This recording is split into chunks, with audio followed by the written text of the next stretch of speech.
Oh, hi, Science Maximites. Have you ever been eating pasta and wondered, what could I build with this? Could I build something that could hold an impressive amount of weight? Well, I have. And that's what we're gonna do today on Science Max Experiments at Large. But we're not gonna use cooked pasta because it's too delicious. We're gonna use uncooked pasta, which is less delicious, but it's great for building. We're gonna make a pasta bridge. Here's how you do it. First, you wanna start with a plan. And then you wanna take your pasta, I'm saying pasta, but of course spaghetti is usually the best thing to use, and lay it out on your plan. The reason you have a plan is so that you can make sure all of the spaghetti is exactly the right length. Lay it out on your plan, perfectly aligned like that. There.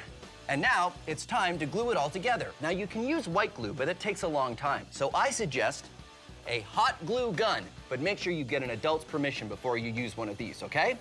So you take your plan, you lay it out, you glue it up. Don't glue it on the paper because that will be bad.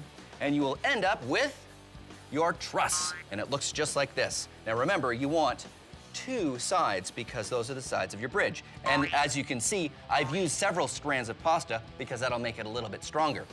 Once you have your trusses, it's time for the next part of the plan.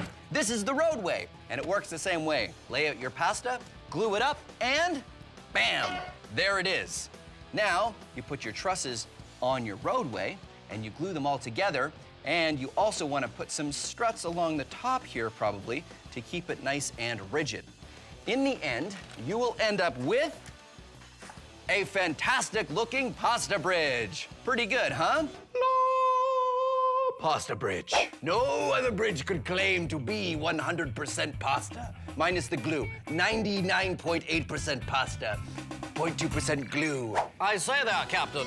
Set sail. Set sail for the land of pasta bridges.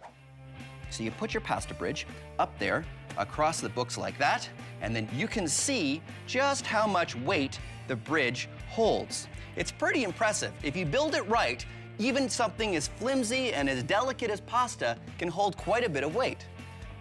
I like to use big, heavy blocks and put them in the middle where there is no support from the books whatsoever, and just keep adding heavy things and see how much weight the bridge will hold before it breaks.